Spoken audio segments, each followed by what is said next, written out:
Good morning everyone, mga moms, mga sir. So, for today's video, magluluto tayo ng adobong balon-balunan or sa Bisaya ang tinatawag namin tong batikon.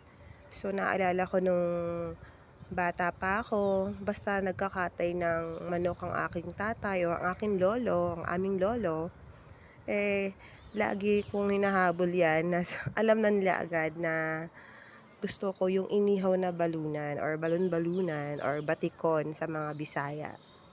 So, ayan, samahan niyo ako ngayon magluto ng adobong balon-balunan.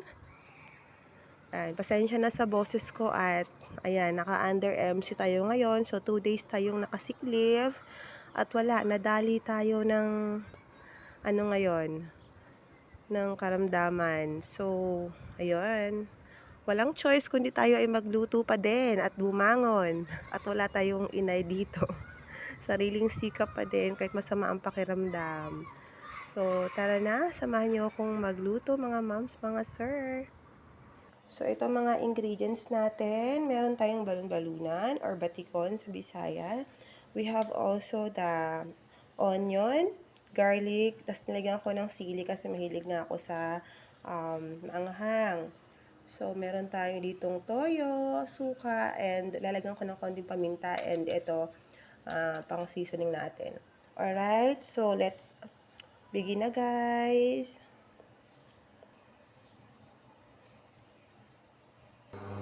So, ayan, inunan natin ang mantika, syempre, at giksahin natin ang bawang sibuyas. Super, super mga quick lang to na, naluto. Napapansin nyo po, puro na lang mabilisan, di ba? Ayan. Lagyan na natin yung sibuyas at bawang.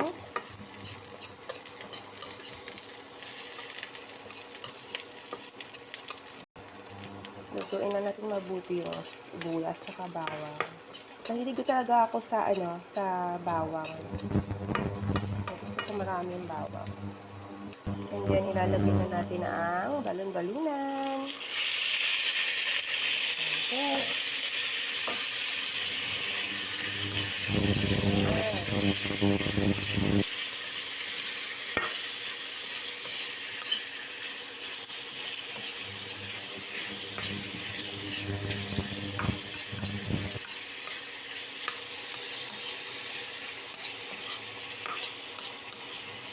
Nag-retrieve ako ng balon-balunan. Nakaraan atay, no? Ngayon naman balon-balunan. Sana susunod sipig naman. Kaso mahal yung mga auntie dito, mga pangsahog mga parts ng baboy, mahal. Yung kabalan yung mura. So, takpan muna natin. Nilagyan ko siya ng konting tubig para pag kumuluto, diba, para lumambot yung ating balon-balunan.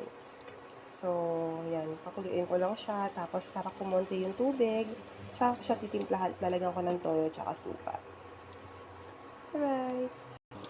Ayan, kumukulo na. So, medyo marami pa yung tubig, kaya pakuluin natin ng pakuluin. Nilagyan ko na rin siya ng paminta. So, nilagyan na natin ng toyo tsaka suka.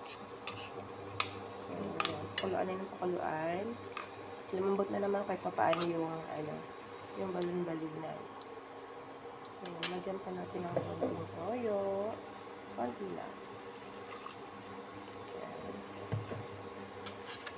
Tapos, titimplahan ko ulit siya.